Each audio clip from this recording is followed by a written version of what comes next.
透社近日报道了对东突厥散乌鲁木齐喀什和田的访问，揭示了维吾尔人的现状，中国所谓新新疆项目和爱国旅游背后的现实。报道称，中国希望建立一个爱国的多民族的地区，这个地区是世俗的、讲普通话的，对每年花费数万亿人民币参加团体旅游和策划体验的国内游客有吸引力。尽管北京方面表示记者可以在东突厥散自由游行，但是路透社最近对该地区进行的为期2周的报道之旅中，2名记者被一群便衣看护人员尾随，他们几乎不分昼夜的不离开视线。记者们从后门离开喀什市的酒店后不到1个小时，出口就架起了铁丝网，他们的楼层的防火梯也被锁上了。东突厥散南部的一些新景点距离为北京的反极端主义运动而建造的集中营和监狱只有很短的车程。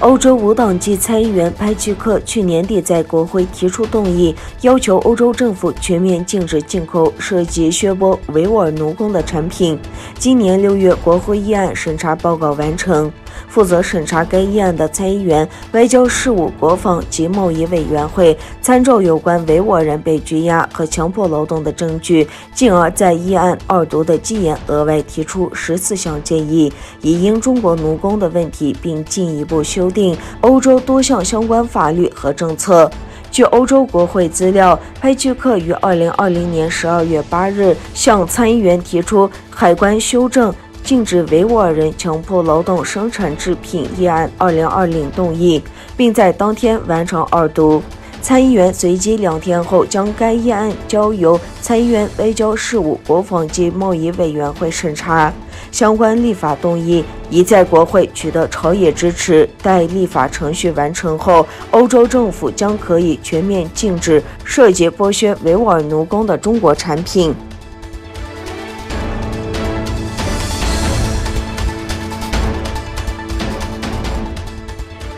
美国国防部长劳埃德·奥斯汀表示，美方将中国视为新安全理念中的首要威胁。在参议院拨款委员会举行的美国国防部五角大楼2022年预算会议上，奥斯汀对中国的威胁进行了评估。奥斯汀表示，他们将中国视为国防政策的首要威胁，并表示他们已拨款超过50亿美元用于发展美国在太平洋的示威力和更广泛的投资。奥斯汀说，自乔拜登总统上任以来，他们已在五角大楼成立了一个中国工作组，并表示该工作组在上周完成了计划，并发布了内部指令。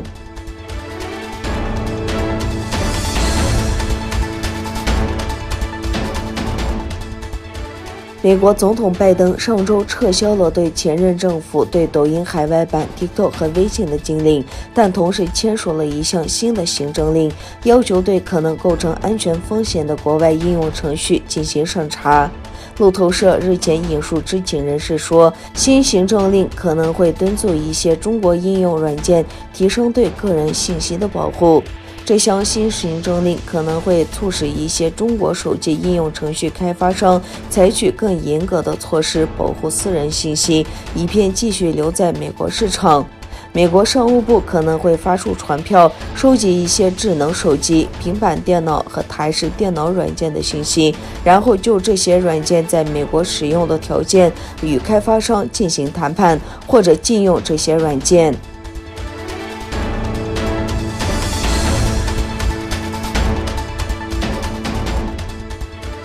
联合国大会周五任命这位前葡萄牙总理续任秘书长，古特雷斯将在明年1月开始他的第2任期。由葡萄牙提名并经联合国安理会批准的安东尼奥·古特雷斯，在拥有193个成员国的联合国大会上第2次当选联合国秘书长，任期5年。古特雷斯在他的第1任期内率先性别平等和气候变化。他被指控中国对维吾尔人的暴行保持沉默。